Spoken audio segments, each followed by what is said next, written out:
Isso me lembrou o Chico Xavier, né? Qual que são as características de um bom médium? A resposta era 1, disciplina, 2, disciplina, 3, disciplina. Porque a gente tem que ter... Eu acho que no fundo é amor, né? Você tem amor e você sabe que você vai para o trabalho espiritual, você vai estar evoluindo, pode ter certeza, é o primeiro beneficiado, a energia da luz vai passar por você, mas você vai estar lidando com a vida de muitas pessoas e de muitos espíritos. Agora, quando tem aquele trabalho com as entidades de linha de esquerda, por vezes o médium usa uma roupa preta. Isso que acontece? Isso fortalece o campo do médium, deixa o campo fechado, porque o preto ele absorve a energia. Então ele fortalece o guardião que vai estar trabalhando com ele nesse serviço de esquerda. Porque tem trabalhos, gente, que foram feitos em linhas que para desfazer tem que ser desfeito dentro da mesma linha, da mesma técnica. Não adianta você inventar que vai fazer de outro jeito, porque não vai. Então não é todo obsessor que sai só com água fluidificada, com oração e com conversinha. Então eu acho que tem, por isso que tem todos os tipos de lugar, né? Que Deus é tão generoso e cuida de todos os seus filhos com todo amor, para que nós possamos buscar ajuda nos lugares adequados de acordo com os problemas que nós temos. Mas e o preparo no aspecto de preceitos, vamos dizer, preceitos ou responsabilidades que uma pessoa tem que ter antes do trabalho espiritual? Podcast Filhos do Todo no ar. Todo mundo que está chegando aqui agora, saiba, você é muito bem-vinda, você é muito bem-vindo. E também saiba que se você não é inscrito, esse é o momento. Muitos não inscritos estão assistindo, isso é muito bom. Mas faça parte aqui da família Filhos do Todo. Deixa o teu like no começo, escreve aqui nos comentários tudo que você tem de bom para compartilhar. Coloca suas interações, que isso é muito importante. Lembra de 10 pessoas que você quer ver bem? Encaminha, porque é muito importante o que nós vamos tratar aqui hoje. E pode servir para pessoas que estão iniciando sua caminhada espiritual e pessoas que já estão há muito tempo. Porque tópicos que serão tratados aqui hoje são atemporais dentro de espaços que estão desenvolvendo a espiritualidade. Certinho, pessoal? Então, protocolo é esse, para que você se registre aqui conosco e possa estabelecer uma conexão. Sem mais delongas, eu vou apresentar nossa convidada, que já esteve aqui, nós batemos um papo bem legal e hoje nós também teremos um papo bem cabeça. Gisela Campiglia, seja muito bem-vinda, minha amiga. Obrigada, Faé, é um prazer estar com você aqui, com o pessoal que assiste o Filhos do Todo, trazer os bastidores, né, dos atendimentos no Centro Espírita, que é uma coisa tão importante. Eu vejo que às vezes as pessoas elas entram numa casa espiritual como se elas estivessem entrando no supermercado, na farmácia, e elas não veem, né, o que está no invisível. Então, trazer essa informação, eu acho que vai expandir a consciência de muita gente, elas vão começar a olhar as casas espíritas de uma forma bastante diferente. Muito legal, é muito bom a gente levantar esse tema, foi bem intuído, né, bem conectivo. E nós vemos hoje em dia que existem muitos centros espíritas mesmo, que seguem lá o espiritismo, e uma crescente de centros espiritualistas, né, dentro do universalismo. Mas a maioria das pessoas que são espiritualistas, quando elas vão entrar num censo, alguma coisa que é relacionado a perguntas, a pessoa se denomina como espírita porque ela pensa: o espiritismo já é mais aceito, o espiritualismo e suas vertentes existem alguns tabus. Então a gente coloca o espírita dentro de uma gama de possibilidades, né? E aí a gente pode começar falando o seguinte: dentro das suas experiências, que são vastas nesse caminho, você observa que as pessoas têm uma alta rotatividade. Isso é fato, as pessoas vão procurar. Mas a primeira busca, normalmente, de uma pessoa, se ela não foi levada pelos pais, já na família, vem num momento de crise. Na sua opinião, o que está relacionado às pessoas a não irem de forma preventiva buscar um trabalho espiritual numa casa, e sim no momento de crise? É curioso, né, Fael? É muito difícil uma pessoa ir para o centro espírita para agradecer, para querer já logo de cara se voluntariar para ajudar no serviço. Geralmente, as pessoas, quando elas estão passando dificuldades, elas deixam para último lugar ir para o centro espírita. Né? Elas começam, a amiga começa a desabafar com a outra colega, né? Começa a ver se ela consegue perguntar para a mãe, para a tia, ela começa a buscar em vários lugares. Os homens, então, quando eles estão com problema, muitos deles, eles vão para o bar tomar um copo de cerveja, né? Então, o que acontece? Quando é o último lugar, a pessoa já foi no terapeuta, já desabafou com a vizinha, já procurou em tudo que é coisa na internet, não achou, ela está desesperada, a última opção dela é buscar a Deus, né?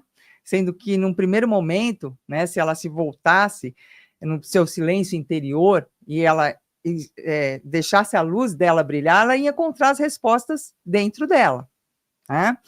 Então, o que acontece é que as pessoas vão no centro espírita numa situação bem vulnerável, né? Geralmente estão desesperadas, com vários tipos de problema, pode ser problema familiar, problema jurídico, problema de saúde, problema romântico, né? São problemas diversos que ela não consegue resolver, e aí, então, ela vai para o centro espírita e, geralmente, ela encontra um grande amparo lá. Ela encontra boas orientações, ela se equilibra, ela se fortalece, e aí começa a frequentar. Mas é claro que cada um, né?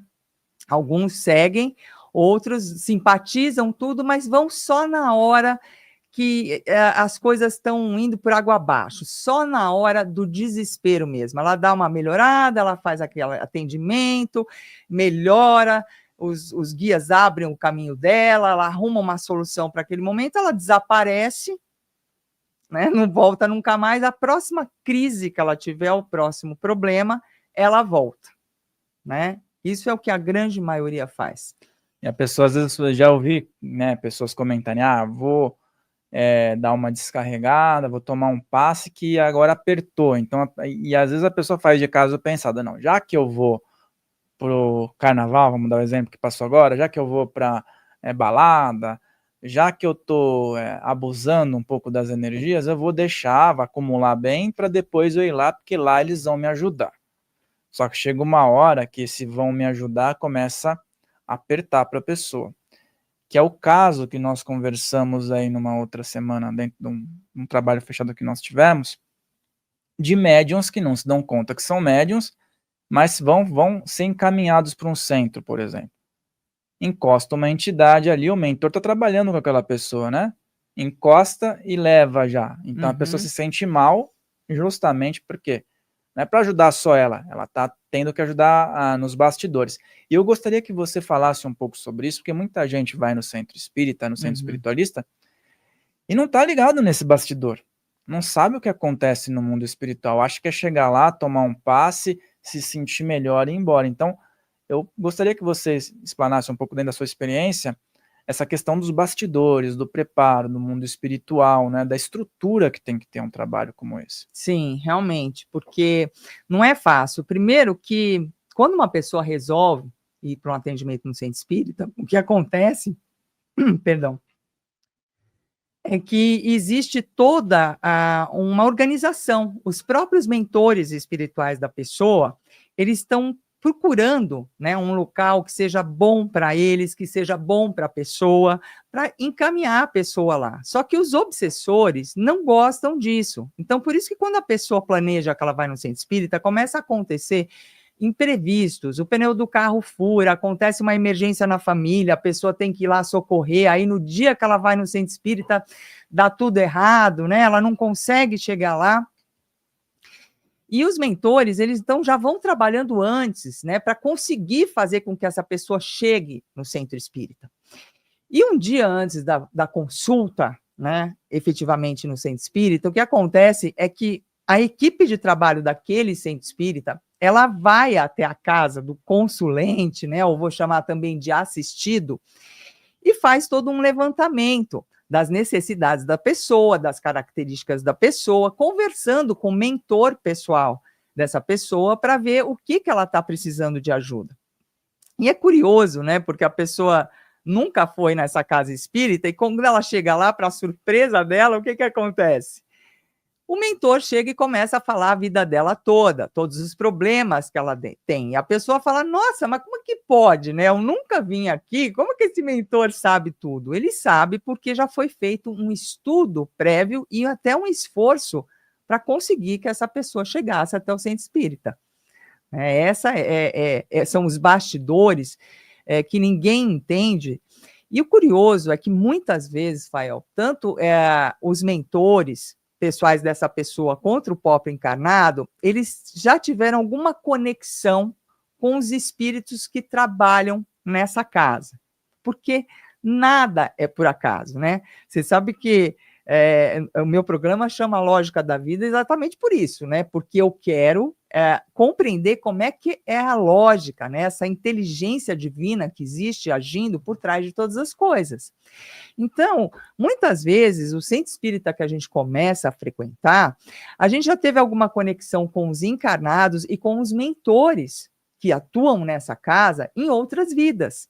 E aquilo é apenas uma continuação, tanto de uma missão, né, de trabalho espiritual que pode acontecer se a pessoa continuar frequentando a casa, depois vira uma voluntária, como é o caso desse local que eu estou já há 24 anos, né, trabalhando, ou também em questão de resgates espirituais, né? Você encontra aquele local com aquelas pessoas e com aqueles mentores da casa, para quê? Para haver um resgate, né? Então, as coisas são muito mais profundas do que a gente pode imaginar. Essa profundidade eu acho que é importante, até mesmo para o consulente que pode se tornar um trabalhador. A maioria dos trabalhadores de uma casa espiritual, né, é bem possível que em 90% dos casos ele tenha sido primeiro um consulente, certo? Vamos por raros casos aí que a pessoa já chega trabalhando, né, um afloramento e tudo mais. Só que também existem tipos e tipos de mediunidade e tipos de egrégoras, né? Sim. Então é importante, às vezes a pessoa foi num centro mais tradicionalista, e às vezes ela foi num centro umbandista, ou às vezes ela foi num trabalho mais voltado para a linha cigana, e ela vai sentir diferenças. Então, o que é importante para uma pessoa que é um consulente é colocar na cabeça que tudo é bom, mas ela precisa se adaptar a alguma vertente, né? Como você acompanha muito isso, né? Pessoas que vão no espaço que você trabalha, pessoas que vão todos os dias, inclusive, né? Você Sim, comentou, estão exato. todos os dias lá, porque está sempre aberto. E esse lance da adaptação, olha, me identifiquei aqui, é aqui que eu vou ficar. Não significa que o lugar que eu fui lá no meu bairro é ruim, mas aqui é onde eu vou ficar. Como é que você identifica esse processo? Exato, porque existem esses vários lugares que são importantes, e muitas vezes a gente tem um ciclo para viver num lugar, acaba o ciclo, porque quando você aprendeu tudo que você tinha para aprender num centro espírita, você fez os resgates que tinha para fazer, como você precisa continuar evoluindo, o que acontece? Você acaba indo para um outro lugar, e não quer dizer que o anterior era ruim e que o que você está agora é melhor, quer dizer que é diferente, né? Porque nós precisamos estar em movimento e evolução o tempo todo. Então, uma hora que você já aprendeu tudo, você vai para outro lugar.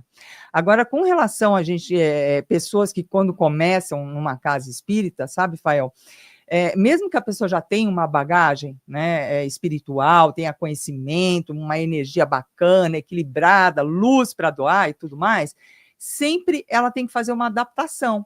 Por quê? Porque tem o modus operandi da casa, justamente isso que você colocou, como as vibrações são diferentes em cada lugar, mesmo que eu tenha conhecimento e tudo, prática, quando eu chego numa casa, a minha energia precisa ter uma ambientação com a energia da egrégora daquele local. E isso vai demorar um tempo, né? As coisas são processos, não é num passe de mágica que acontece, né? Mas o que eu acho que tem que bater para a gente sentir que aquele é o nosso lugar, é quando você chegar na casa, você perceber a qualidade da energia, né? Mesmo que seja diferente, se você tem uma sensação de bem-estar, se aquilo te traz uma coisa boa. A outra coisa é se a mensagem, tanto do palestrante encarnado quanto do mentor, caso haja incorporação e você passe em consulta com o mentor espiritual, você precisa verificar se aquela mensagem, se ela bate como verdade no teu coração. Porque se não bater como verdade, não adianta falar, olha, essa casa é ótima, é maravilhosa, isso, aquilo, ali não é para você ficar. Porque você precisa ter essa identificação de alma com o local. Então, quando você chega no lugar e dentro da palestra começam a falar tudo aquilo que já estava dentro de você, que já é uma verdade que você carrega, aí você encontrou o lugar certo, né? É legal esse ponto, e eu dou até meu exemplo, tá? Você vê que aqui é um espaço xamânico, né? Tem algo mais ancestral, os trabalhos tendem a ter esse universalismo também dentro do IPPB, a gente tem ali uma amplitude, né? Já tive a oportunidade de trabalhar em centro espírita tradicional e foi ótimo, a energia é ótima, flui bem, me sinto bem, mas é o lance o seu corpo está preparado para uma outra vertente. Tá tudo bem, se você não é que você não vai fazer um trabalho bom num outro lugar, como você falou, vai ser bom, mas as suas capacidades como ser humano, médium, podem ser melhor Melhor aproveitadas, né? aproveitada, é. Numa outra vertente, mas não significa. As pessoas elas querem colocar tudo muito em caixa, né? É, Não significa, não posso ir um dia no centro espírita porque eu fui para Umbanda. Não, tá tranquilo. Só sim. que você pode ser mais proveitoso, de repente, no espiritismo, porque é mais a sua praia, ou no Umbanda, ou no xamanismo, ou uma benzedeira, um trabalho cigano, ou um reiki, né? Eu Sim. acho legal essa amplitude que a gente está colocando aqui.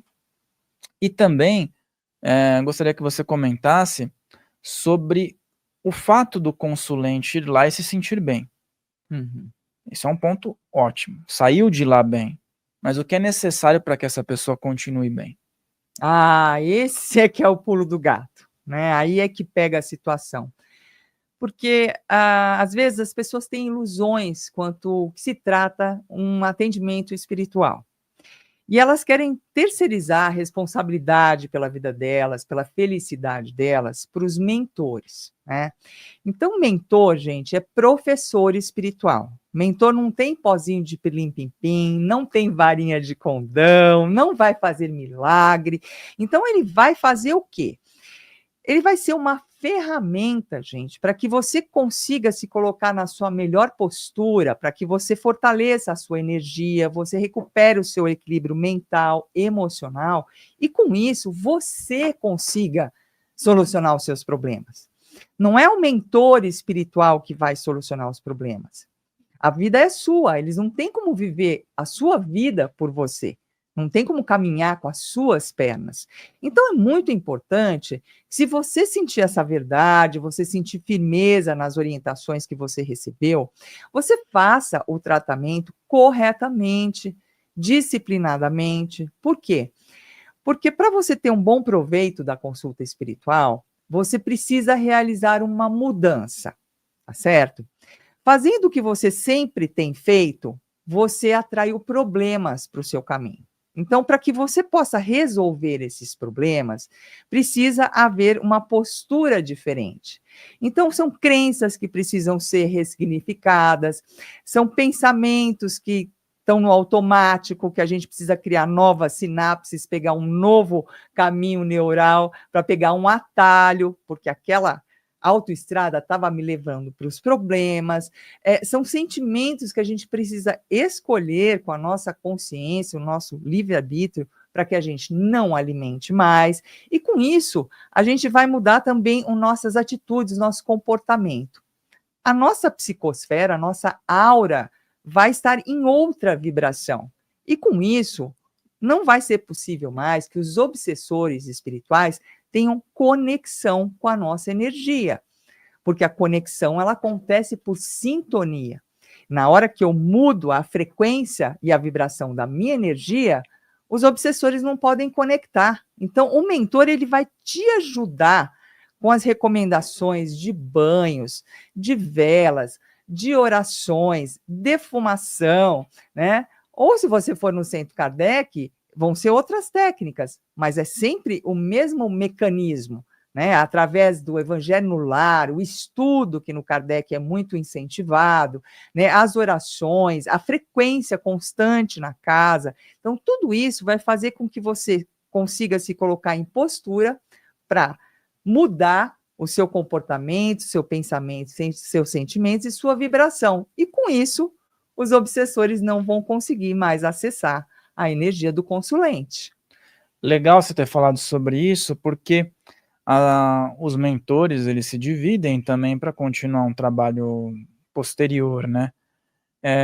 Até a questão do horário que as pessoas às vezes fazem no lar, o evangelho e tudo mais, né? E essa importância que você mencionou, engloba um pós, como você disse, né? Mas aquela coisa, o mentor, ele pode visitar a sua casa, e as pessoas às vezes não acreditam que não, né? Mas ele também não fica o tempo todo de babá. Mas como funciona esse pós no aspecto do mentor? Porque as pessoas que estão em, vamos colocar, tratamento espiritual, elas em determinado momento sentem uma sonolência, né? Quando é recomendado que tal hora elas se conectem, né? Como é que funciona a visita desses mentores, né? A organização disso e a importância da pessoa também se dar conta que ela precisa estar sintonizada. Exato, né? Porque, veja, todo o sucesso de um atendimento espiritual, ele depende de uma parceria, né? Os mentores vão fazer a parte deles e nós temos que fazer a nossa parte. Então, eles vêm sim na nossa casa e quando a gente sai de um centro espírita, que a gente foi buscar ajuda, passou em consulta, num atendimento, o que acontece? Que a gente não volta sozinho para casa, né? Geralmente vai pelo menos um mentor com a gente de volta, se não forem dois, tá?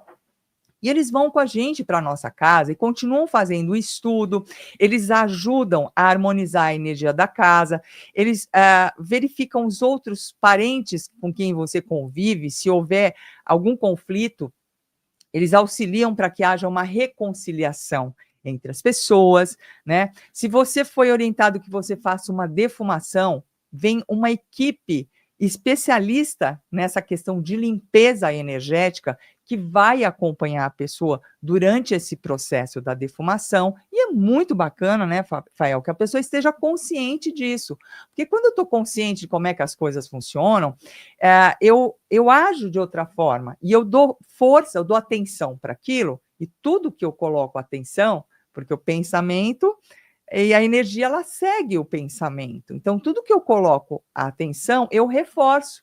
Eu passo a ser uma colaboradora, em vez de eu ser só um peso, né, nas costas dos mentores. Então, eles estão sim conosco. Eu percebo quando eles chegam em casa, quando é feito o evangelho no lar, ou quando eles vêm fazer uma visita, né?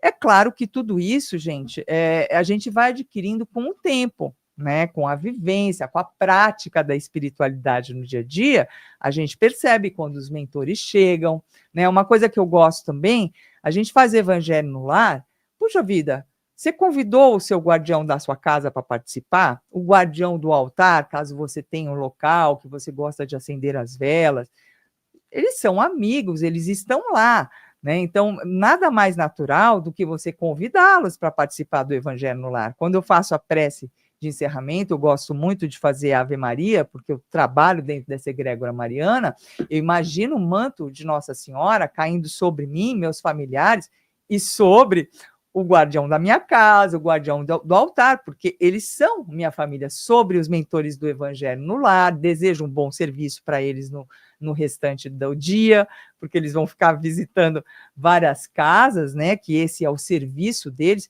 Então, existe uma organização muito grande dentro do plano espiritual e equipes especializadas de serviço, né, que vão estar atuando junto àquele consulente que foi no centro espírita buscar ajuda, analisando todos os departamentos da vida da pessoa, porque a gente é feito de um todo, né? Nós somos um ser integral. Então, eu tenho o meu corpo físico, precisa estar saudável, eu preciso ter equilíbrio mental, eu preciso estar com as minhas emoções, né? Emoções elevadas, né? Para mim conseguir conquistar meus objetivos e ter uma vida satisfatória. E o ponto do trabalho posterior, né, que você mencionou, ele envolve o espiritual, legal a gente entender que dá para se conectar com uma egrégora, por exemplo, se for da Maria, né? É algo tão grandioso, porque a gente fala Maria, a gente está se conectando com a egrégora da mãe Isso. divina. Isso. Vai para a Índia, a mãe é outra referência. Você vai para uma outra localidade, tem uma outra referência, mas é uma egrégora muito grande que tem figuras-chave que aqui viveram que também representam. E aí é que tá. Todo mundo vai ter esse amparo. Sim. Direto e indiretamente, como você disse. Só que quando você decide caminhar em direção a essa energia, aí que a coisa começa a tomar sentido, né? Que envolve a pessoa, né? Começa a ter intimidade, proximidade, né? Porque, veja, a sua fé só é validada quando ela é vivenciada. A gente precisa vivenciar a nossa fé. E com isso, o que acontece? Você vai criando proximidade com as energias, Mãe Divina, energias de Cristo, energia de Krishna, porque sempre tem o acolhimento, a proteção, o direcionamento, seja a linha que você pegar. O tratamento ele é completo, só que existem sutilezas, diferenças de energia que você começa a conhecer, porque você vivencia, e você começa a identificar. E de acordo com as situações que a gente vive no nosso dia a dia, a gente percebe que tem hora que é bacana a gente evocar, a gente conectar, assentar a vibração de um orixá. Tem horas que é bacana a gente assentar a vibração de Kuan Yin, por exemplo, porque a gente não está sempre na mesma rotina, né, com as mesmas situações, mesmas pessoas. Então, você ter essa diversidade, isso que é o bacana de você ser universalista, porque quanto mais você conhece, mais conexões, mais amigos espirituais você faz, melhor, né? Você quer um amigo que não te trai, um amigo que não te julga, nossa senhora, é bom demais. Então, quanto mais conhecimento e conexões espirituais você tiver, melhor, né? Amplia a possibilidade, né? E o ponto que você colocou, que eu acredito que a gente pode tratar agora, porque tem um envolvimento, eu sei que você gosta de falar das questões mentais também, é a questão mental. Você deu o exemplo do fluxo, né? É uma coisa, você olha aquela senhora na igreja mesmo, com um terço, rezando. Ave Maria concentrada, né? Com a mente totalmente em foco. E você vê aquela outra pessoa, Ave Maria cheia de graça, e olhando tudo e dando risada, não está concentrado, está só com o terço lá de forma maquinal. Então, qual é a importância do aspecto mental também da pessoa para melhorar o espiritual? Nossa, e isso, Fael, acontece demais. Demais, porque o que eu mais vejo é a pessoa ir até o centro espírita, ela está com um problema mesmo, mas chega lá, ela não tem aquela presença. O corpo dela está no centro espírita, ela está com problema, mas ela não está lá, porque a mente dela está pensando no negócio do trabalho, ela está de olho no celular, porque o celular hoje em dia, né, gente, é uma coisa que virou um vício na nossa vida. E ajuda muito, mas tem hora que não é para usar o celular, que não ajuda, porque inventaram por acaso um celular que faz ligação para Deus agora? Não tem, né? Então, veja, quando você está lá numa consulta espiritual, por gentileza, desligue o celular, porque ele não vai te auxiliar em nada, ele vai tirar a tua concentração, o teu foco, e na hora que você está lá, a melhor coisa que você tem a fazer é estar presente. Prestar atenção na palestra que vai vir, porque sabe, queridos, as mensagens que vêm na palestra parece que vêm direto para a gente. Por quê?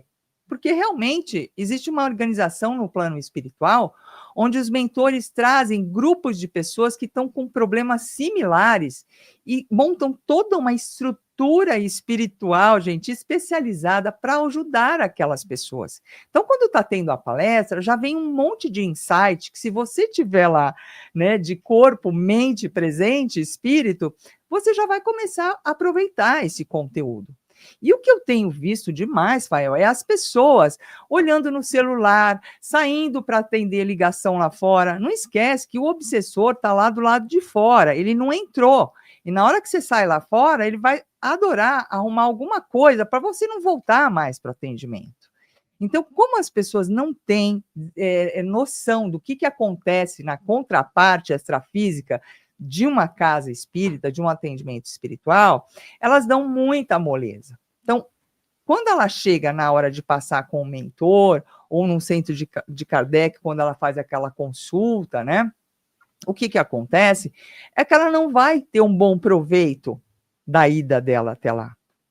Ela não vai receber o quanto ela poderia. Por quê? Porque ela não se colocou em postura. Se ela está com a cabeça lá, não sei aonde, né? Não adianta você desejar resolver um problema, mas você não fazer o seu melhor para que ele realmente seja solucionado. Então, é um ato de auto-amor. Quando você vai para um centro espírita, que são 2, 3 horas que você vai ficar lá, pensa bem, o celular, você tem 24 horas por dia, 7 dias por semana. Então, durante aqueles período que você estiver no centro espírita, é um ato de auto-amor.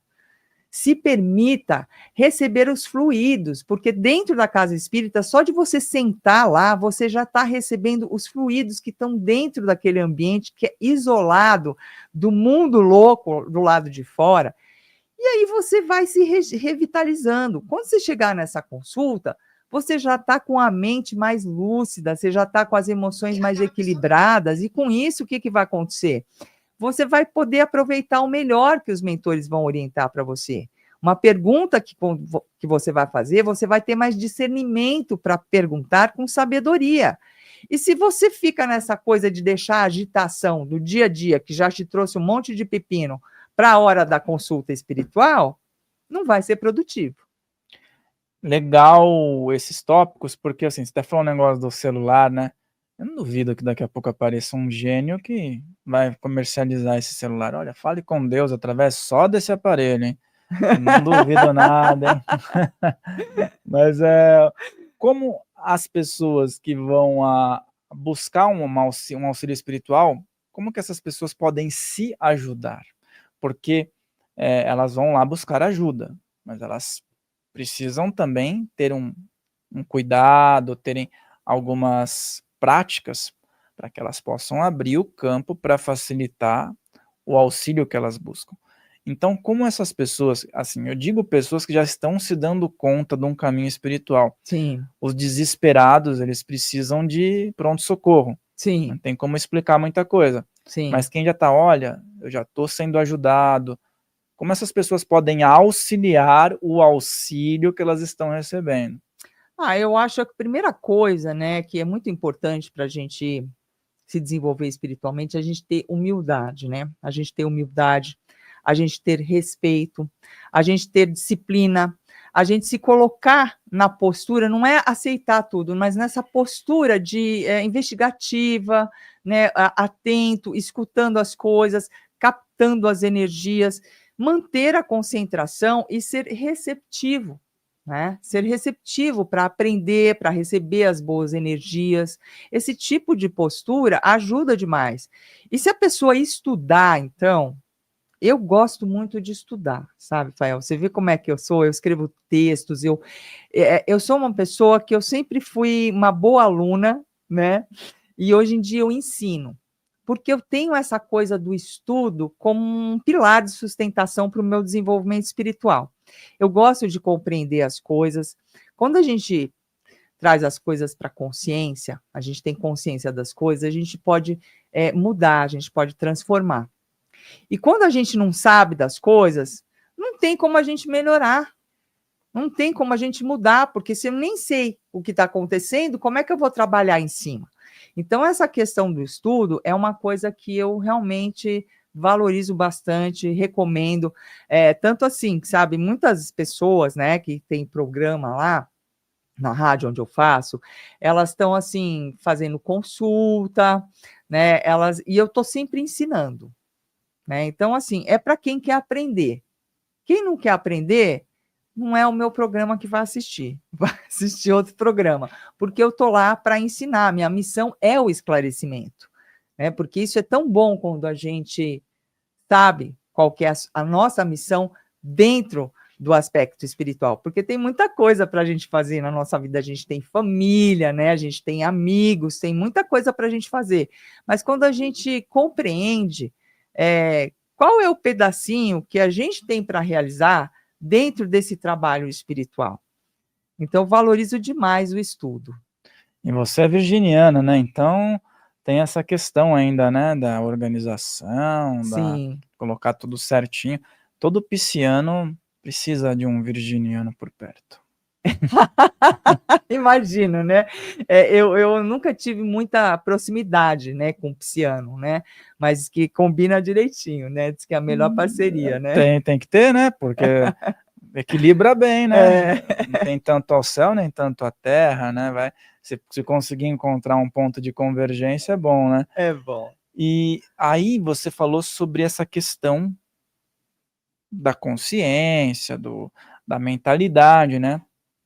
Mas e o preparo no aspecto de preceitos, vamos dizer, preceitos ou responsabilidades que uma pessoa tem que ter antes do trabalho espiritual, Ah, né? sim, sim. Olha, isso me lembrou o Chico Xavier, né?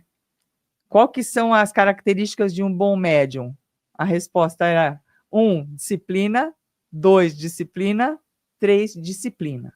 Porque a gente tem que ter, eu acho que no fundo é amor, né? Você tem amor e você sabe que você vai para o trabalho espiritual, você vai estar evoluindo, pode ter certeza, é o primeiro beneficiado, a energia da luz vai passar por você, mas você vai estar lidando com a vida de muitas pessoas e de muitos espíritos, né? Então, você procurar fazer o melhor, por amor, não é por obrigação. Então, você não comer carne, né, antes de ir para o trabalho espiritual. E a pessoa fala, mas não pode comer um franguinho e o peixe, não pode. Gente, não comer carne é não comer nada que tenha olho, tá? Tem olho, é carne, não pode comer. É um bicho, né? Então não pode comer peixe, não pode comer frango, não pode comer carne vermelha, porque quando os animais eles são abatidos, né? E infelizmente, né? Se você pegar uma comida kasher, né? Que nem o povo judeu come, onde eles vão rezar a alma do animal antes, é uma coisa.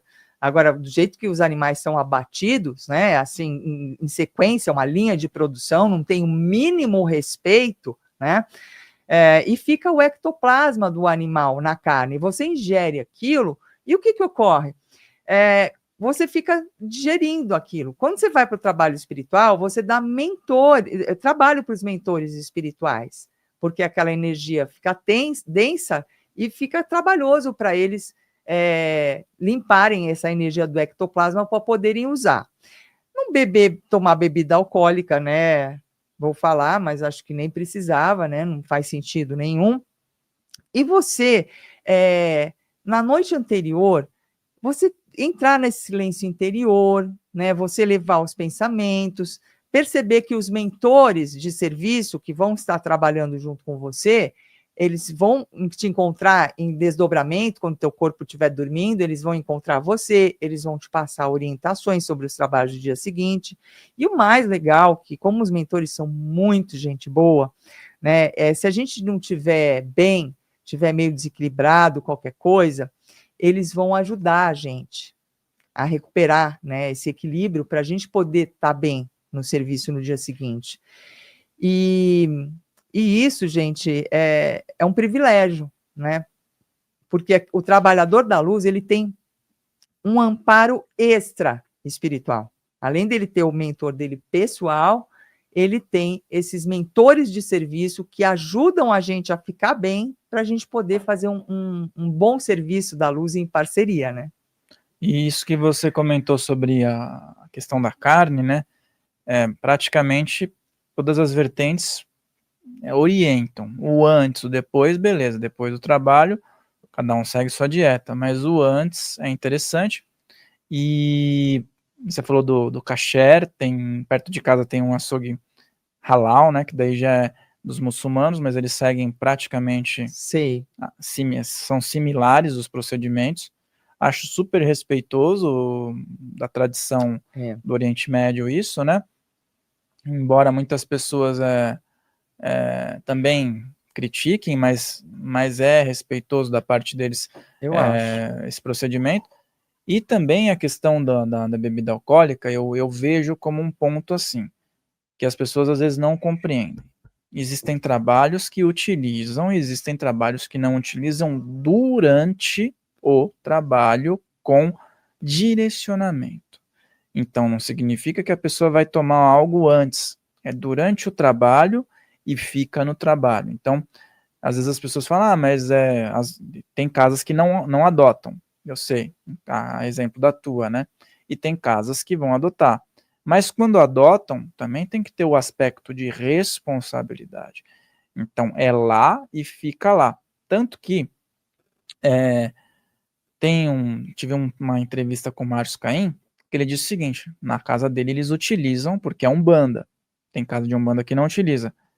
E aí depende do trabalho, utilizam para auxiliar na decantação de energia. Tamanha foi a utilização da bebida que ele parou no bafômetro, depois acabou sendo parado no bafômetro. Não deu nada. Sim. O bafômetro não pegou, por quê?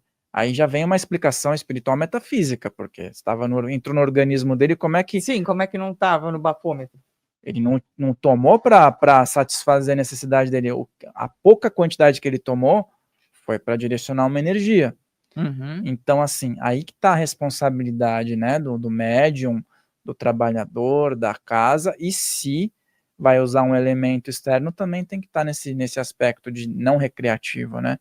Importantíssimo. Hein? E é num horário totalmente diferente, né? Porque você usar uma bebida alcoólica no trabalho, ela também é uma ferramenta, né, de limpeza, é uma outra coisa. Agora, você beber socialmente antes do atendimento espiritual ou no dia anterior, não é legal.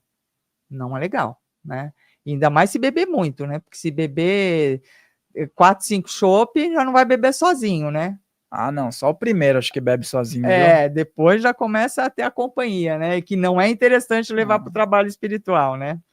Não é interessante porque vai desvirtuar. É até interessante levar esses caras para ver se eles se arrumam lá, né? Mas e a noção do médium que está trabalhando, né? Não através do médium, né? Que vai estar atendendo as pessoas, né? Perfeito.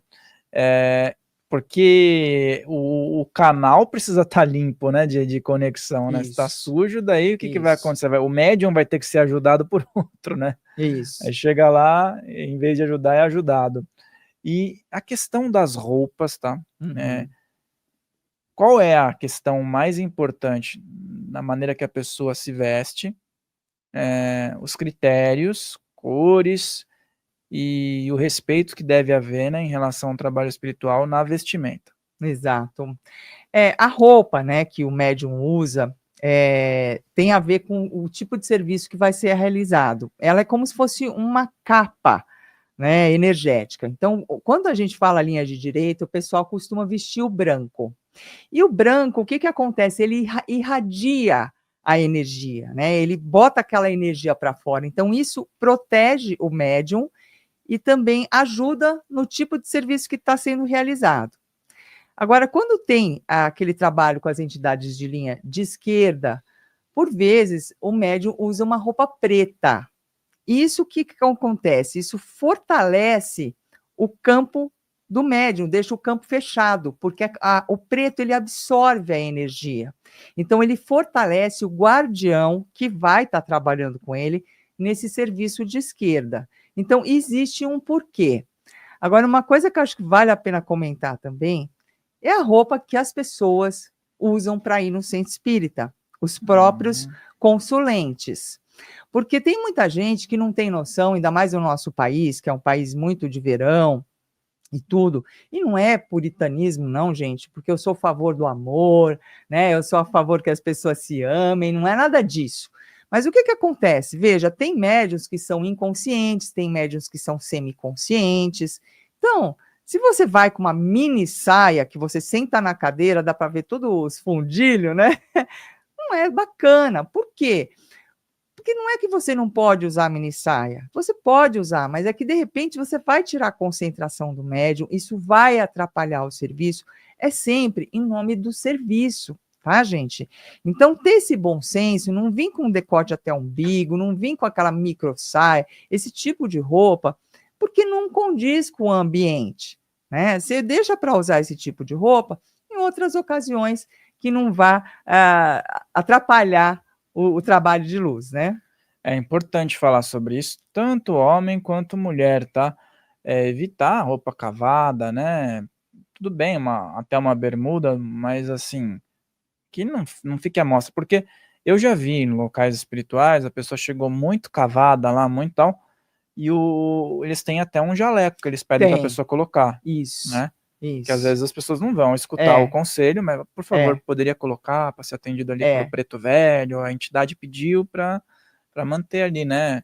Até um Eu, zelo, eu né? acho que grande parte é por ingenuidade, né? Como não passa na cabeça dela, puxa, será que eu vou estar excitando alguém? Mas é mesmo um cara, né? Se vai um cara bonitão com uma regatinha, sabe? A Uhum. gente olha, né? Então, isso mexe com a energia, porque você concorda que vai ativar o chakra básico, vai ativar essa energia, né?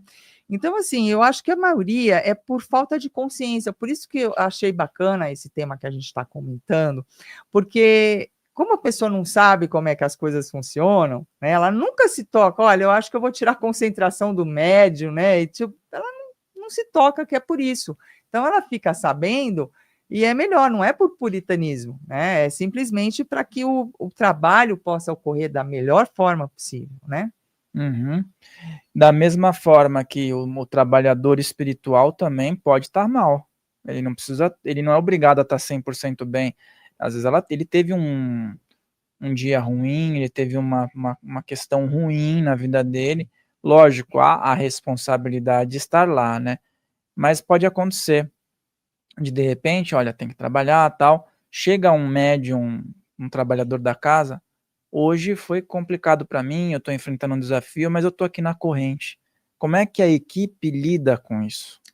Eu acho que assim, a equipe espiritual ela lida com isso de uma forma muito eficiente, né? Porque como quando é um trabalho num centro, tem essas equipes estruturadas, gente, eles fazem cada coisa, eles pegam esse médium, né, que chegou em desequilíbrio justamente no dia do serviço dele dentro da casa, e eles meio que enfaixam energeticamente esse médium. Então, esse médium ele vai ser isolado, como se ele estivesse dentro de um casulo energético, para que o desequilíbrio que ele está naquele dia não influencie o serviço espiritual como um todo. Agora, o que eu acho disso também, Fael, que é uma coisa assim, a gente precisa ter humildade. A gente não consegue ficar equilibrado 100% do tempo. O médium é uma pessoa. A gente também tem os nossos problemas, a gente tem os nossos desafios. E no dia que a gente não estiver bem, e que pode acontecer, e tudo bem acontecer, o que a gente precisa ser é humilde, chegar lá e falar: olha, gente, é o seguinte, hoje eu não estou bem, eu não estou em condição de trabalhar hoje. Hoje eu vou me dar o direito de ser um consulente, de ser um assistido na casa, ao invés de trabalhar. Né? E isso a gente precisa ter essa humildade para assumir que a gente não está bem. Não tem problema, porque muitas vezes as pessoas, por orgulho, às vezes elas já estão há muito tempo na casa, elas têm, como é que é dizer, não é um cargo, né? Mas elas têm uma posição dentro da casa espírita que já dá um certo galardão para ela, e ela não quer dar o braço a torcer, como eu nunca fico desequilibrado, eu não sei o quê, e não, né? Os olhos dos mentores, quando ele vê que você não está bem e você assume que não está legal para o serviço, eles só vão te valorizar, porque você está respeitando o trabalho e não está causando dentro do serviço, né, emanando vibração baixa dentro do salão de atendimento, esse tipo de coisa. Né? Agora, as pessoas, se elas julgarem você, porque tem um dia que você não está bom, problema delas, elas precisam evoluir mais. Precisam ter essa questão da empatia também, né? Porque todos nós somos seres humanos e no quesito organização, lá no TENS, né, que você frequenta, trabalha lá e tudo mais, existe uma organização fenomenal. as escalas e tudo mais, que permite também isso, né? Permite que haja uma protocooperação entre os Sim. trabalhadores, né? Porque eu vejo assim, ó, é muito lindo a gente ter uma capacidade mediúnica, mas a gente precisa pensar no campo material também. Como Sim. fica uma casa espiritual que depende de um médium só? Ah, é complicado. É complicado. Por isso que é importante, né? É que nem aquelas pessoas que falam: olha, você pode desenvolver a sua mediunidade sozinho, na sua casa. Mas eu, Fael, eu acho melhor a gente trabalhar em grupo, tá? Uhum. Eu acho que a gente não faz nada sozinho nesse mundo. Inclusive, a forma com que a gente evolui no planeta Terra é através dos relacionamentos. Relacionamentos familiares no trabalho, parcerias de trabalho espiritual. Então, assim, a pessoa podendo encontrar que não é fácil, tá, para um médium conseguir montar essa equipe de médiums que vão trabalhar com ele, né? Não é tão simples assim. Um decai, o outro começa com jogo de vaidade, querendo competir, porque é preciso você respeitar o dirigente do lugar, né? Isso que muitas vezes eu vi que não acontece. Né? E lá nessa casa, com a graça de Deus, acontece. Então não é ter assim um monte de líder, não. É um líder, é um dirigente material e um dirigente espiritual. E a gente precisa respeitar e seguir as regras da casa, o modus operandi da casa. E quando tem só um médium, é problema, porque no dia que ele está doente, não vai ter atendimento. Os mentores vão estar lá, mas o médium não vai estar, porque ele não está bem. Então, assim, é muita responsabilidade. E o ideal é você ter parcerias, né, de médios que estão ali trabalhando junto com você, né? Uhum. Porque às vezes as pessoas centralizam tudo numa pessoa só, que nem lá no Maria Santíssima, nós temos o Gilberto, que já esteve aqui, né? Foi Sim, muito bacana, que tem ali a sua representatividade, mas sim, ele e as pessoas que estão lá têm uma organização tão bacana sim, que as pessoas conseguem ter essa frequência diária lá, né? sim, Não é fica nas porque, costas de uma pessoa só é, conduzir tudo, mas ele está à sim, frente, ele mas ele está à sabe frente, delegar. mas hoje ele não incorpora com a frequência, né? Porque quando essa casa começou, ele atendia incorporado de manhã, à tarde e à noite.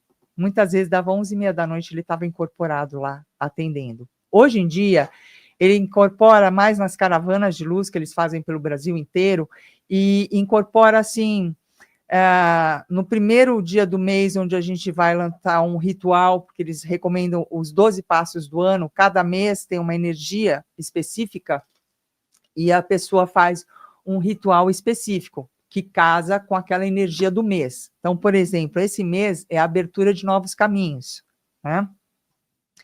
No próximo mês vai ser o ritual da prosperidade. Então, o que que acontece? Quando é dado esse ritual, ele vai lá, ele incorpora, ele recebe Dom Carlos Ramírez, ele vai. Mas hoje em dia, ele tem que fazer também muito uma parte administrativa da casa, porque como a casa cresceu demais, né? Só que tem, assim, muitos médiums, tem muitos voluntários. Eu também, ocasionalmente, se eu não estiver bem, algum dia que eu não estiver legal, eu chego lá, eu aviso antes, para alguém ser convocado para ir no meu lugar, eu aviso antes, eu falo, olha, eu vou. Não é que eu não vá, mas eu vou como assistida, né? Aí eu até brinco, né? Falar, olha, hoje me deu o luxo, viu? Hoje eu vou sentar aqui do outro lado, né? Vou sentar aqui na plateia em vez de fazer a palestra. E eu preciso, sabe, gente? Porque se eu não fizer o melhor por mim, não adianta os mentores, não adianta Jesus Cristo se materializar na minha frente, que não vai resolver o problema. Então, eu também tenho que me amar, eu também tenho que fazer o melhor por mim, porque só quando eu estou bem é que eu posso realmente ajudar as pessoas com qualidade, né? E aí a gente vai entrar num ponto médium e entidade, e guia, e mentor. Você já deve ter ouvido falar, e as pessoas muitas vezes ficam implicando com isso.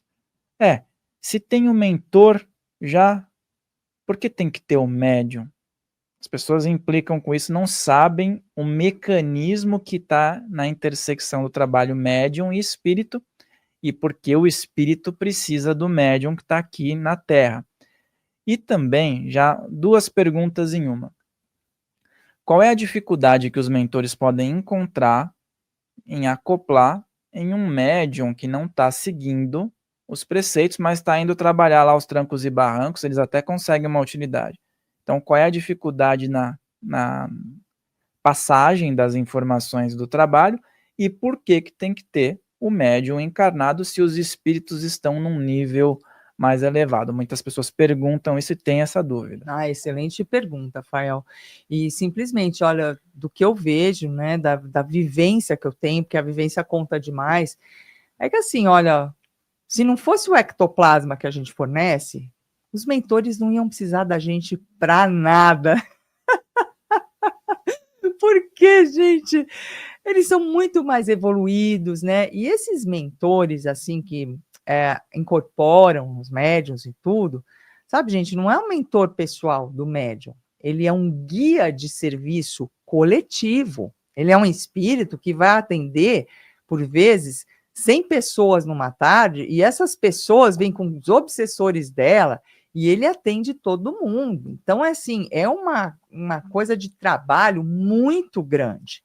Então, eles precisam dos médiuns por causa do ectoplasma, porque as pessoas que eles vão tratar depois são encarnadas e têm ectoplasma, porque os espíritos que vão ser tratados, que foram desligados, os obsessores, eles são espíritos densos, então também precisa do ectoplasma para tratá-los. Caso contrário, eles não precisariam do médium para nada. Agora, uma coisa que eu também vi, sabe, Fael, aqui, muitas vezes essa parceria desses guias, né, com os médiuns, são espíritos que também já tiveram um relacionamento em vidas passadas, né? Então, por exemplo, hoje em dia, eu conheço, né, assim, médiuns que se conheceram no tempo da escravidão. Então, o médium, por exemplo, que está incorporando aquele espírito, ele era o feitor da senzala. E o espírito é o preto velho. Né? Para a gente ver como é que as coisas mudam, quando a gente vai para o plano espiritual, a gente entende toda a lógica, né, dos relacionamentos que já existiam há muito tempo e a gente não se lembra por causa do véu do esquecimento, e é até bom, né? Porque eu vou ficar lembrando que eu já fiz coisas ruins, né? De repente eu entro num desequilíbrio total e não consigo fazer um bom proveito desta encarnação. Então, o que eu vejo, né, bastante é essa conexão. Então, assim, os espíritos não precisariam da gente para nada. E esses guias de serviço, né, que eles não são o nosso guia pessoal, a nossa babá espiritual, não, eles se preparam, assim, séculos para conseguir virar um guia, porque eles têm que conhecer muito do ser humano, conhecer muitos aspectos, problemas, lidar com várias áreas da vida das pessoas, e eles são sabatinados no plano espiritual. Eles são sabatinados, às vezes, por 5 anos, é o que eles me contam, para poder chegar ao ponto de virar um guia de serviço que incorpora num médium para atender 200 pessoas numa tarde, né? Não é pouca coisa. Então, eles sabem demais, e a forma com que eles apresentam, de acordo com a casa, isso tudo é relativo, né? Porque, por exemplo, tem um mentor, muita gente boa, engraçado porque a gente fica amigo deles, né? E que eu gosto demais, que é o Caboclo Guaraci. E ele estava contando numa palestra que ele fez que ele esteve presente na primeira missa na terra de Veracruz. E ele era o Frei Henrique de Coimbra.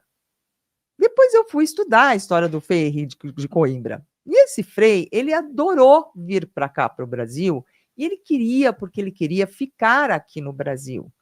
Só que a colônia portuguesa não permitiu, ele voltou para lá. Quando ele chegou lá, o rei arrumou um emprego dele numa assessoria lá dentro da igreja, ele nunca mais pôde voltar para o Brasil. Então você vê que ele desencarnou com aquele desejo, porque ele gostou muito dos índios. Numa encarnação seguinte, o que aconteceu? Ele encarnou como índio e pôde, então, estar do lado, né, dos indígenas que ele havia criado uma afeição tão grande. e hoje desencarnado e como trabalhador da luz, que já era como Frei, você concorda, Henrique de Coimbra, e continuou como xamã e agora como espírito atendendo, né? Ele continua o serviço dele e escolheu se apresentar como Caboclo Guaraci. Só que na fala dele, o jeitinho dele fazer a explanação da palestra, você percebe que tem um fundinho de padre ali. É bonito a gente ver, né? É muito bonito, mas sabe, gente, a lógica da vida ela é muito mais profunda do que a gente possa imaginar. Por isso que é bom a gente ter aquele olhar investigativo para as coisas. Gosto muito de pegar as informações e eu deixo aqui stand-by num lugar que eu chamo caixinha da observação. Aí eu deixo a informação ali e continuo com o tempo fazendo observações e relações para mim verificar se as coisas se confirmam, se faz sentido, se realmente procede, né? E a gente ir levando essa vida com um olhar curioso, a mente aberta, para a gente poder fazer boas conclusões assertivas, né? Você falou dos padres, né? Sabe que tem muita repetição desse padrão, né? Dos caboclos terem essa conexão com padres, com freis, né? E eu acredito que seja por essa relação, muitas vezes, de um padre ter vindo aqui, catequizar, depois ter tido uma experiência como um nativo, para ele também entender o outro lado. O outro lado. Até a primeira representação que nós temos na Umbanda, que é o Caboclo Sete Encruzilhadas, quando ele se manifestou, um clarividente falou, estou vendo um padre ali. Ele falou, você está vendo uma outra encarnação minha, um outro arquétipo que eu tenho que também ele utilizava. Então, é muito interessante essa relação, né? Porque tem todo sentido. Você experimenta um lado, depois você experimenta o outro, e se o espírito é sábio, ele consegue unir, né? As forças, as potências, e se apresenta no arquétipo que for mais adequado para o trabalho. E muitas vezes, né, é todo um aprendizado, né, Fael? Porque o julgamento que a gente faz numa vida, de repente a gente chega no plano espiritual e vê que não tem nada a ver aquela postura, né, crítica, né, às vezes condenando o outro, aí a gente experimenta, né, sabe como é que a vida é perfeita e sabe, a gente experimenta o outro lado, né, para a gente ter o aprendizado. Nessa vivência que eu tenho, que eu estou há 24 anos lá no Templo Espiritual Maria Santíssima, tem muitos padres, ex-padres que estão lá, né, encarnados. Os mentores, ninguém se apresenta como padre, tá? Os mentores são diversos, são ciganos, baianos, pretos velhos, são boiadeiros, são médicos espirituais, ninguém se apresenta como padre, mas muitos dos médiuns, eles foram padres em outras vidas. E como eu fui cigana em outra vida, e tem muitos ciganos também, o que acontece? A nossa conexão passada, ela realmente ela é dramática, né? Porque assim, eu fui queimada na fogueira, na frente da Catedral de Notre Dame. E esses padres mandaram queimar, né? Então, hoje em dia, né, a gente tem que ver, olha as coisas que a gente combina no plano espiritual, os resgates que a gente combina de fazer. É incrível. A gente fica com dificuldade de acreditar quando a gente está aqui encarnado, mas é exatamente assim que funciona. Então, veja, aquele padre que me empurrou na fogueira, hoje eu estou trabalhando com ele lá. Só que agora eu não tenho a recordação, mas muito provavelmente, com os estudos que eu faço, com as coisas que eu observo, provavelmente eu já tenho numa vida anterior ainda a essa, né, que eu fui cigana e eles foram padres, eu já tinha feito também alguma coisa para eles. E agora, estando encarnado, não me lembro, né? Eu sei que eu brinco, porque como com a graça de Deus a gente se dá muito bem, eu falo, já sei, você foi aquele padre que falava assim, não joga essa na fogueira não, não joga ela na fogueira, mas jogaram assim mesmo, né? Não teve muito o que fazer, né? E aí você fala sobre padres freis, né? Até num centro espírita de um amigo que vem aqui, que é muito bacana, já conversou algumas vezes, ele é dirigente de um centro espírita tradicional mesmo, sabe? Segue todo o protocolo lá. O mentor da casa é um frei. Olha! E ele, numa vida anterior, também era. Então, para você ver como, às vezes, a religião ela pode trazer, às vezes, dentro de uma colonização, um certo desequilíbrio no ambiente natural.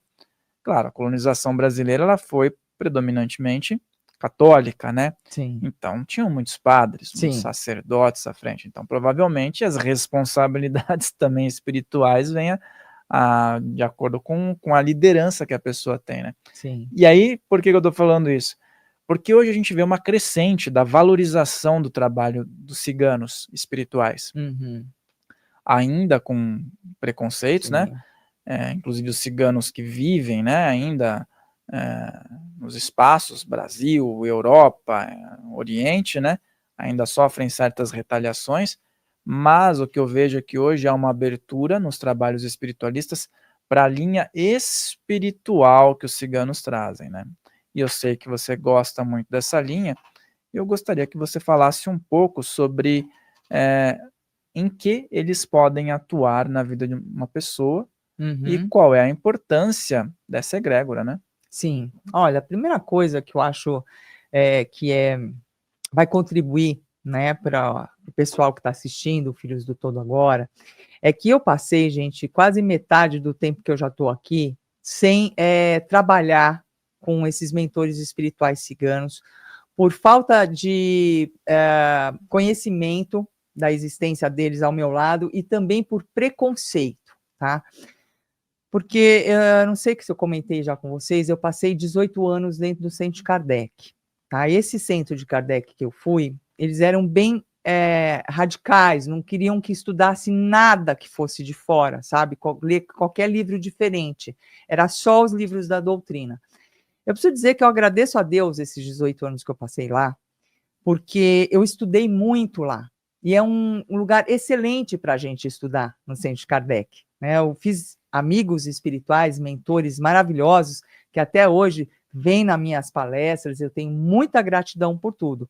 Mas se você falasse em cigano espiritual, lá no centro de Kardec, se você falasse em preto velho, em caboclo, eles tinham um preconceito incrível e me diziam que eram espíritos ignorantes, que eram espíritos que não eram evoluídos e falavam mal desses espíritos, tá? E eu, desde que nasci, né, com um casal de mentores espirituais ciganos ao meu lado. Gente, quando você fala é um cigano, é um caboclo, é não sei o quê, é um arquétipo, é uma forma que eles escolhem se apresentar de acordo com as habilidades que eles têm, tá? Então, o mentor espiritual cigano, uma das características marcantes deles é a alegria, né? Você vê que quando eles chegam, se você observar uma incorporação de uma entidade cigana, existe uma alegria, uma coisa assim que vai para cima. Então, tá com depressão, né? Que hoje em dia é uma epidemia, né? As doenças mentais são uma epidemia hoje, pior do que qualquer doença material aqui no planeta Terra. Então, eles são ótimos para fazer tratamento de depressão. Por quê? Porque eles são a alegria em pessoa. Para desobsessão também, porque o obsessor não gosta de alegria, gosta de raiva, de depressão, de revolta, seja o que for, de alegria que obsessor não gosta, né? Então também são bons. Abertura de caminhos, porque eles são o povo das estradas, eles conhecem os caminhos, né? São bons também de negócio, porque eles foram comerciantes, eles ficavam de cidade em cidade, fazendo negócio aqui, acolá, né? Então eles são bons para a questão de dinheiro, são bons para a questão de amor, né? Porque o cigano, a cigana, eles têm uma beleza, uma sedução, é difícil, você fica hipnotizada, né? É difícil você resistir, né? E uma coisa que, quando as pessoas olham os ciganos materiais, porque eu não conheço, eu não tenho contato nenhum com ciganos materiais, né? Apenas com espirituais, é que existe uma lealdade muito grande entre eles, um laço de confiança que, assim, é muito bom você ter um mentor cigano ao seu lado, porque ele nunca te deixa na mão, né? E o top da qualidade do cigano mentor espiritual é a questão da intuição, da magia, né? Eles são muito bons em fazer magia, né? Então, assim, eu lamento, né? Peço até desculpa, né? Cigana das Rosas, Cigano Otaviano, esse casal de ciganos queridos que me acompanham com toda a lealdade há tanto tempo, que eu demorei muito, porque foi à custa de preconceito. Mas na hora que eu encontrei, né, esses ciganos que eu conhecia há mais de 5.000 anos antes da construção das pirâmides, são espíritos que eu já conhecia realmente, né, há muito tempo, eu identifiquei a mensagem, batia tudo como verdade com o que já estava dentro de mim, aí eu comecei a conviver, eu comecei a perceber tudo, né, aí eu comecei a me aproximar mais desses mentores, eu me aproximar, porque eles já estavam aqui, mas eu não me aproximava porque eu tinha aquela questão do preconceito, e todo preconceito, amores, é fruto da ignorância, né? Quando a gente sai da ignorância, a gente começa a aproveitar, né, o que tem de bom na nossa vida. Todos os espíritos que trabalham com esses arquétipos, de uma forma ou de outra, foram alvo de preconceitos. O preto velho, a preta velha, que são espíritos super sábios, os caboclos, são espíritos que são muito conhecedores de práticas maravilhosas, os ciganos, os marinheiros, os homens do mar, as mulheres do mar também foram deixados de lado em algum momento e tem um trabalho fundamental. As pombagiras, que são espíritos femininos que trazem toda uma gama de conhecimentos, os Exus, os guardiões. Então, assim, esses arquétipos eu acredito que também são arquétipos muito bem pensados para que a espiritualidade trabalhe e rompa tabus nos seres humanos aqui na Terra.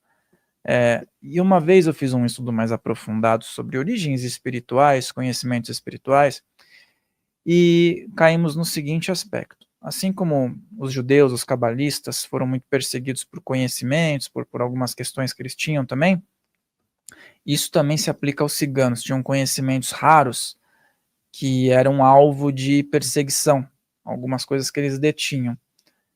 E, claro, precisavam manter aquilo fechado. No campo espiritual não precisa. Já rompe a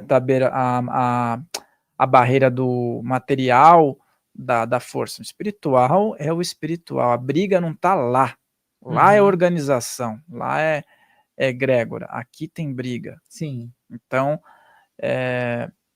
vamos falar um pouco sobre isso, porque assim, eu adoro o espiritismo, tenho muitos amigos no espiritismo, sei que em alguns tópicos existe uma certa resistência com essa questão de arquétipos e tudo mais, e também vejo que existem trabalhadores com esses arquétipos nos centros espíritas, e tá tudo bem, eles trabalham unidos, e acho que pode se complementar numa boa. Mas qual é a principal diferença de um trabalho, tanto no material quanto nos bastidores? Em um centro tradicionalista, quando você tem uma pegada mais universalista. Qual que é a diferença material e espiritual, as facilidades e as dificuldades que a gente pode encontrar? Eu vejo assim, tem casas que elas vão priorizar mais, né, o estudo e trabalhar, só mostrar essa energia sutil, né? Então são esses espíritos que eles dominam, trabalhar a energia do chakra cardíaco, do laríngeo, do frontal, do coronário. E eu acho que tem outros centros universalistas que eles também dão a oportunidade, né, para esses mentores que são especialistas em trabalhar a energia do chakra básico, chakra umbilical, entendeu? Essa coisa mais densa, do plano material, 2 pés no chão, as coisas que a gente passa no dia a dia, porque o planeta Terra, gente, não é brincadeira, né? O umbral é aqui, né? Então, o que acontece? Se você pegar esses mentores que só estão focados em estar conversando com os espíritos obsessores, estar mandando só fluido para eles, não tiver aquela firmeza de afastar mesmo os obsessores, fica difícil. Se você tiver um caso muito grave, né, de obsessão, como tem esses casos de depressão hoje em dia, que, nossa, gente, dá pena, porque o jovem está perdido dele mesmo. Ele vive com o celular na mão, e se espelhando nos outros, naquela coisa ilusória das redes sociais, todo mundo lindo, todo mundo feliz, uma coisa que não existe. Ele não cria vínculo com os outros, porque o vínculo dele é com o celular, não é com as pessoas, sabe? Alma, olho no olho. ele fica muito solitário, ele fica vulnerável e pega uns processos de obsessão profunda, né, que é perigoso, né? Aí depende do local que você encaminha, né? Não vai ter essa ação eficaz, né, de protetores espirituais mesmo, que vão dar aquela afastada, assim, que não é acorrentar obsessor, não é bater em obsessor, não é enfiar obsessor na jaula, não, tá? Isso é ilusão total. Eles têm respeito, né? Mas eles têm autoridade moral também para poder afastar. Se a pessoa, pelo livre-arbítrio dela, foi buscar uma casa espírita, está num processo de obsessão violento, eles vão falar: olha, a pessoa veio aqui, ela quer, é decisão, escolha dela, vocês vão ter que ficar afastados. E afasta mesmo, tá? E faz um escudo energético em cima da pessoa e eles não conseguem chegar perto. Mas é temporário, tá, gente? Atenção, porque a desobsessão, ela só acontece de dentro para fora. Então, durante esse período, 15 dias, 20 dias, um mês, o que vai acontecer? Eles vão manter esses obsessores afastados para que a pessoa consiga se fortalecer, consiga cair a ficha, discernir as coisas, mudar de comportamento, para que esse obsessor não volte. Aí eles vão pegar esse obsessor e vão começar a conversar também com eles, bater um papo. Olha, você não quer passar para o lado de cá? Você não quer ajudar? Olha, que para o lado de cá é muito mais legal, hein, do que aí para o lado das trevas. Vamos trabalhar para a luz, vem cá com a gente. O obsessor, ele pode concordar ou não, né? Muitos dos trabalhadores espíritos, trabalhadores da luz de hoje, eles são os obsessores de ontem. Então, se eles sabem quebrar um trabalho, uma magia, né, esse tipo de coisa, é porque eles já fizeram isso. Então, eles têm todo o conhecimento para ir lá e desfazer. Porque tem trabalhos, gente, que foram feitos em linhas que, para desfazer, tem que ser desfeito dentro da mesma linha, da mesma técnica. Não adianta você inventar que vai fazer de outro jeito, porque não vai. Então, não é todo obsessor que sai só com água fluidificada, com oração e com conversinha.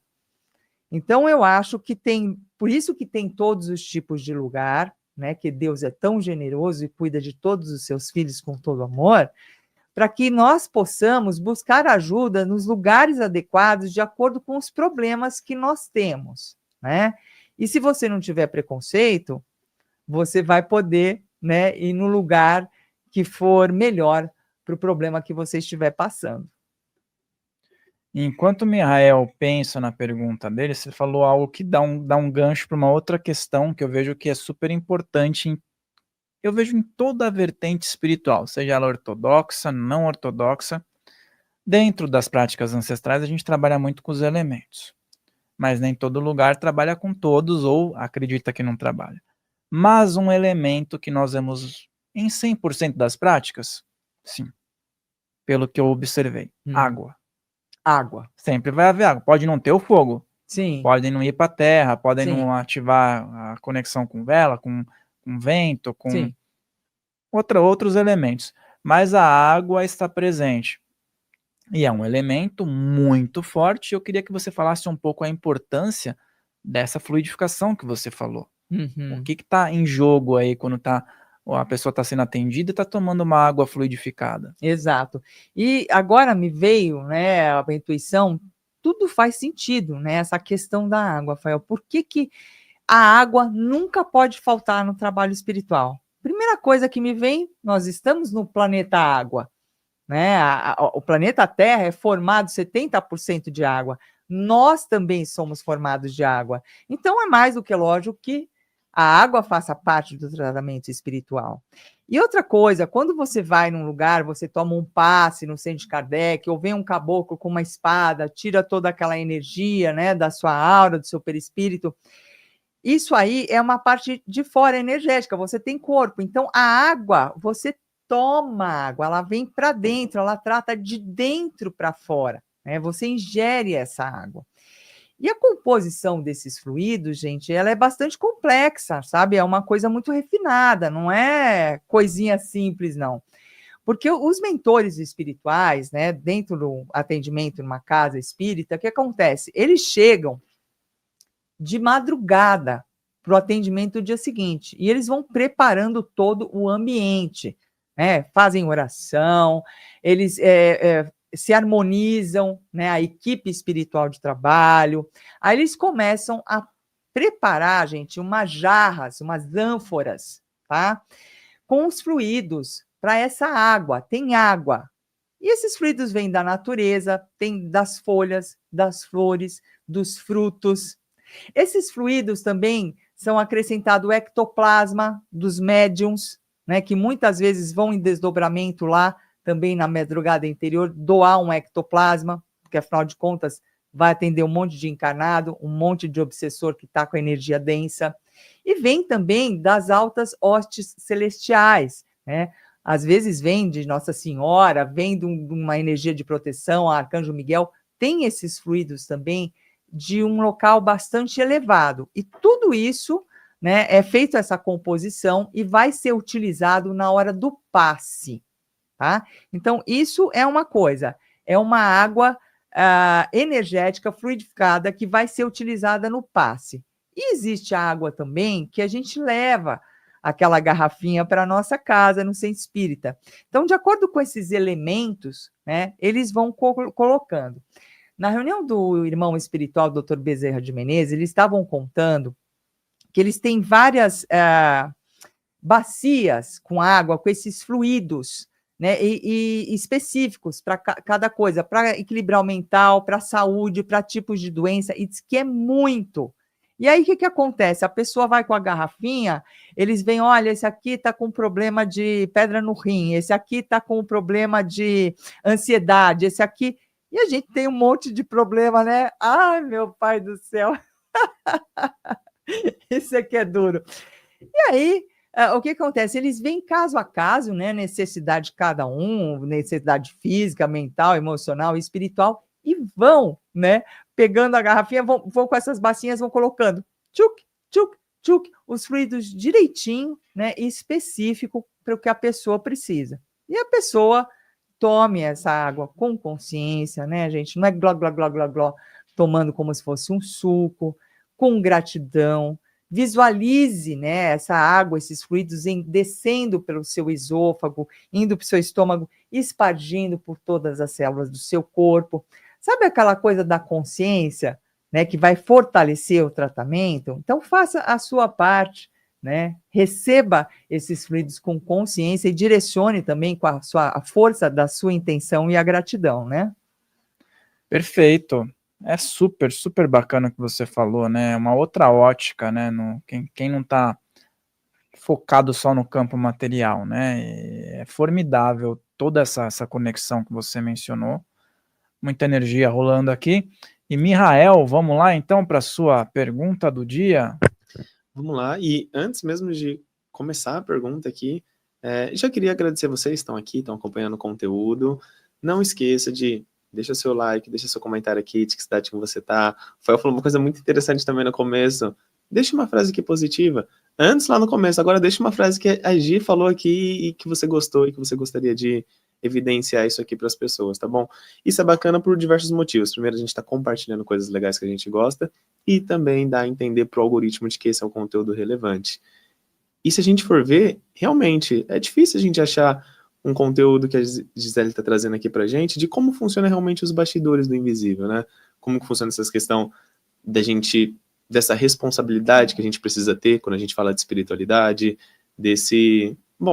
até mesmo desse desenvolvimento do caráter de luz, né? Que ela falou que a gente precisa sempre estar bem pra gente ir fazer um trabalho, pra gente, enfim, até estar bem consigo mesmo. E aí a minha pergunta, e uma coisa muito importante, eu quase esqueci de falar, redes sociais da Gisele tá passando aqui embaixo, tá? Gisela Campiglia, tem o YouTube também, tem lá o site, dá uma olhadinha, tem bastante conteúdo, ela tá na Rádio Vibe Mundial, enfim, tem bastante coisa pra vocês verem, tá bom? E a pergunta que eu queria fazer, Gisela, é o seguinte.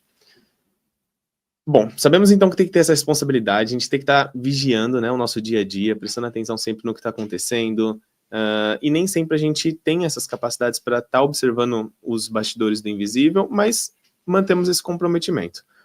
E quais são as ferramentas que você já viu, que você utiliza, que pode auxiliar a gente nessa nossa caminhada do dia a dia, desde questões talvez como música, cristais, o que você já viu que é muito efetivo e que pode auxiliar a gente com ferramentas mesmo para a gente estar seguindo, né? Seguindo nessas nossas propostas, enfim, na vida.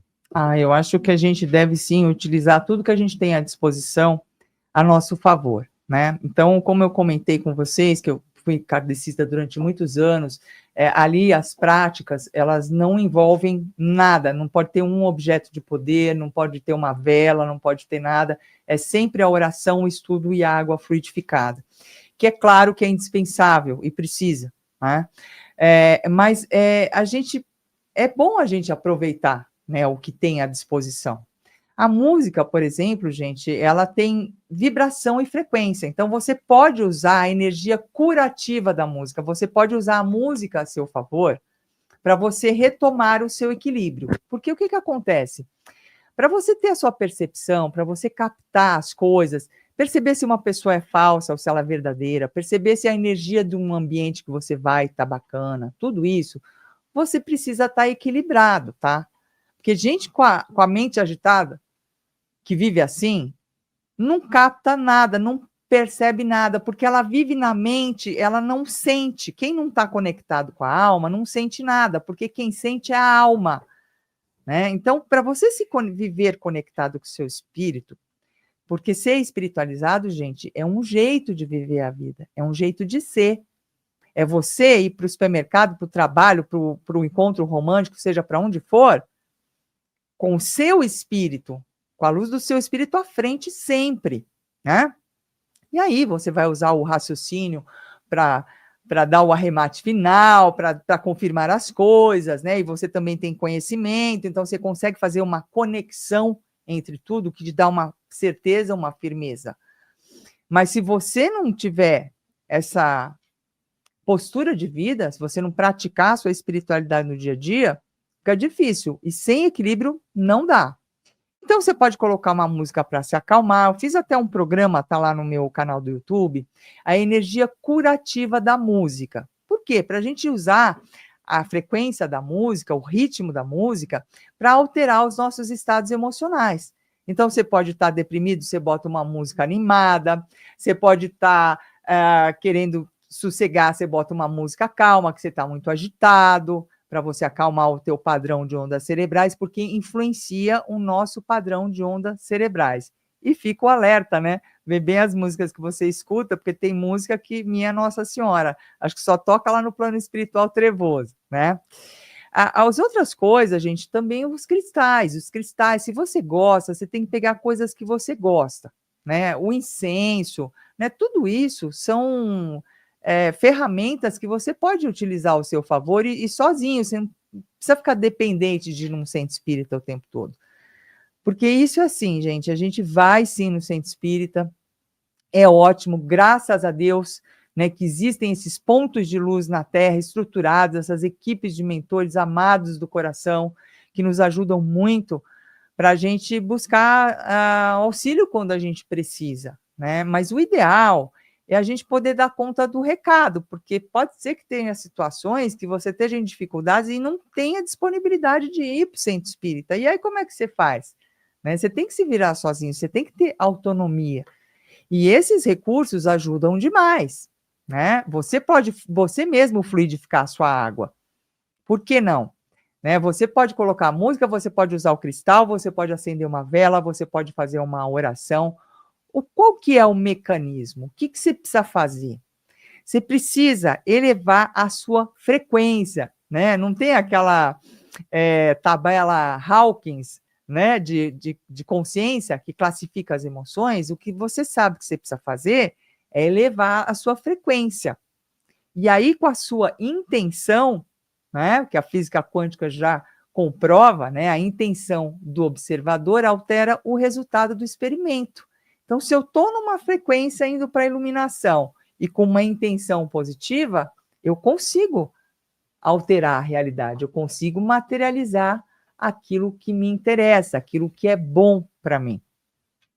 E aí você fala do que é bom, das músicas, da influência, e nós vemos que as gerações que estão chegando cada vez estão mais à mercê de uma qualidade duvidosa nesse sentido, tá? Sim. Você falou da importância da música, mas eu queria colocar um ponto aqui. Qual é a importância da educação espiritual desde os primórdios de uma vida? Nossa, isso é muito importante, Fael. É muito importante, isso é essencial. É uma coisa que eu sempre fiz questão. Eu tenho uma filha de 20 anos, gente, e eu vejo que hoje em dia, eu não estou desesperada que a minha filha foi para balada, voltou às 5 horas da manhã, beijou mais de 30 bocas no carnaval, e nem estou com uma filha de 20 anos que já está grávida. Por quê? Porque eu dei educação espiritual para minha filha. E você precisa, se você é mãe, se você é pai, se você é vovó, se você é vovô, é muito importante você dar educação espiritual para a criança. Por quê? Primeiro, porque a criança é um ser integral. Não adianta você dar comida para ela, você dar vacina, você dar remédio, você levar ela para a escola e você não dá educação espiritual. Por quê? Porque o seu filho tem espírito. Por que você vai deixar o espírito dele de fora? Você precisa dar educação espiritual. Não é obrigar ele a ser uma religião nenhuma, depois ele cresce, ele escolhe. Mas de forma lúdica, desde pequenininho, sabe? Pega uma borboletinha, morreu. Ai, olha, puxa vida, o espírito dela se libertou das asinhas, ficou só o corpo aqui. E ela não vai se espantar, você pode ter certeza, porque a criança ela está muito mais do lado de lá do que do lado de cá. E, gente, até os 7 anos de idade, tá? Porque a formação da personalidade é até os 7 anos. E ensine isso para o seu filho. Pensa que você não vai ficar aqui ad eterno. E no dia que você não tiver, o seu filho, a sua filha vai ter certeza que Deus existe e ele vai ter Deus para se apoiar. E pensa bem, gente, você e Deus são a maioria em qualquer situação. Então, isso é muito importante.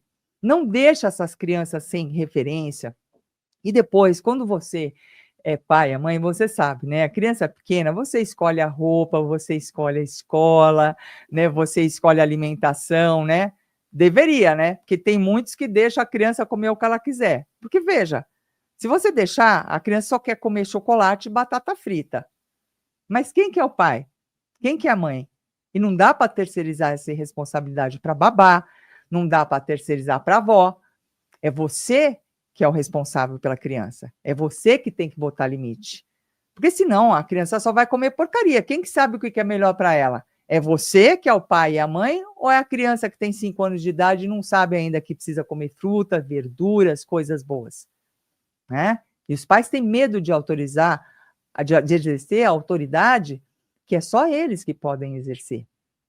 Por quê? Porque eles trabalham muito e eles não têm tempo de ficar com a criança. Aí eles se sentem culpados, que agradar a criança, fazer tudo que a criança quer, mas a criança de 4 anos de idade, 5 anos de idade, ela tem condição de saber, de escolher o que é o melhor? Ou ela está influenciada também por esse universo, né, capitalista, consumismo, materialismo que existe? Então, gente, não esqueça de dar educação espiritual para o seu filho. Em muitos centros espíritas, eles têm essa questão da evangelização infantil. Tá? E o que acontece? Daquela forma, tem um livro muito bacana que eu usei muito com a minha filha, que chama O Evangelho da Meninada. Então, é uma senhorinha que ela mora num sítio e ela recebe os netos e os amiguinhos da vizinhança e ela vai contando a vida de Jesus, mas de uma forma muito gostosa. A outra forma que tem é o nosso colega, né, o Leonardo Dolfini, que ele tem um canal no YouTube que chama A Turma do Yogin. E lá ele está contando a vida de vários mestres, né? Tem Iemanjá, tem Buda, tem Jesus, tem Krishna, e passando essa mensagem para a criança. Porque não dá para você pegar uma criança e querer botar ela para fazer o evangelho no lar, pegar o Livro dos Espíritos, que é de 1857, com um linguajar que até para a gente adulto, né, às vezes é chatinho de ler, e você querer enfiar aquilo goela abaixo da criança. Ela não vai se interessar, porque a gente aprende quando existe interesse. Então, você precisa gerar o interesse na criança para que ela queira aprender aquele conteúdo, né? Então, fica essas duas dicas. E nesses centros espíritas, onde existe a evangelização infantil, aquelas sementinhas vão sendo plantadas na criança. Então, quando ela chega naquela fase adolescente, que faz parte disso, porque precisa cortar esse cordão umbilical, a pessoa vai desenvolver autonomia e tudo mais, existe essa fase natural, onde ela faz o enfrentamento dos pais. Então, tudo que o pai fala, que delícia, não chegou nessa ainda, né? Olha, tá quase. Tá né? quase, é duro. Eles fazem ao contrário para contrariar os pais. Por quê? Porque eu sou independente. Né? E é nesse momento que existe essa vulnerabilidade, porque a mediunidade também aflora na adolescência, juntamente com os hormônios, que pode acontecer do jovem fazer algumas escolhas equivocadas que vão custar um alto preço para o resto da encarnação dele, como usar drogas, né, ou começar uma vida sexual sem um envolvimento afetivo, tratando o sexo como uma coisa banal, de uma forma vulgar, e isso também a energia, faz mal para a energia do jovem isso.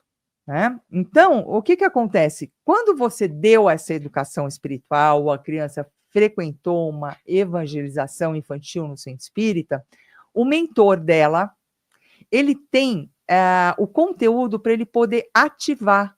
Então, quando ela vai fazer aquela coisa errada, o mentor vai lá e dá uma pinçada, dá para startar um gatilho mental, tá? Sem ser da tua boca, pai, mãe, porque na adolescência eles não vão ouvir nada que você fala. Então, o mentor vai lá e ele tem o conteúdo para ativar, para aquele espírito que é o seu filho, né, encarnado, cair em si e evitar esses caminhos que vão trazer, assim, problemas, né, tortuosos para a vida do jovem, né? Problemas e questões, né, que precisam ser trabalhadas, às vezes, por muito tempo. Sim. Eu acho que é super importante, deveríamos ter uma alavancagem dessa possibilidade. E aqui eu quero deixar esse espaço para você falar das suas iniciativas e já agradecer por todos esses conteúdos, essa explanação maravilhosa, né, sobre esse universo da espiritualidade, e deixar aqui para que você possa falar onde as pessoas podem te encontrar, as tuas iniciativas, as tuas redes e as novidades que podem estar chegando por aí. Uhum. Bom, Fael, a primeira coisa eu quero agradecer de coração, né, a oportunidade, essa parceria, existe uma sintonia entre nós, né, e gostei muito de vir aqui, quero agradecer também você que está assistindo Filhos do Todo, um prazer estar compartilhando com você a energia. Olha, gente, a minha missão de vida, né, é procurar me tornar uma pessoa melhor, e aquilo que eu já aprendi até agora, eu tenho muita alegria de compartilhar com as pessoas. Hoje em dia, eu tenho esse programa chamado A Lógica da Vida, lá na Vibe Mundial, que, aliás, estou esperando o Fael arrumar horário na agenda dele para ele ir no meu programa também. Eu tenho palestras que eu faço no Templo Espiritual Maria Santíssima, então todas as segundas-feiras eu estou lá, na parte da tarde, fazendo palestras. A partir das 15h45, eu estou ao vivo no YouTube, no canal do Templo Espiritual Maria Santíssima. Eu faço a Ave Maria, que é uma coisa que é preciosa, é sagrada, porque vem aquela energia da Mãe Divina, é muito bonito. Eu também tenho um programa de sábado lá, que chama Sábado de Luz, que eu estou fazendo. Eu faço palestras, tá, gente? Se você quiser, entra no meu site, tem as palestras que eu realizo, você pode entrar em contato comigo. E como todo mundo, eu estou nas redes sociais, né? No YouTube, Gisela Campiglia, no Facebook, no Instagram, né? Então, fique à vontade, se você tem alguma dúvida, se você quiser conhecer melhor o meu trabalho, vai ser um grande prazer te receber. Gratidão mais uma vez aí pela tua presença. Vamos encontrar esse horário, vamos depois conversar, tá? E as portas aqui também estão abertas. Tá ótimo. E para você que está aí, deixa aqui teu feedback, volta, assiste novamente, acompanha as redes sociais e tudo que a Gisela indicou para você, porque vai trazer uma relevância na sua vida. Certinho? Daqui a pouco você pode também acompanhar o nosso Instagram, vai ter lá uma publicação e tudo mais, @Filhos do Todo, e @GiselaCampiglia. Um grande abraço e eu vejo você aqui na nossa próxima transmissão. Até lá!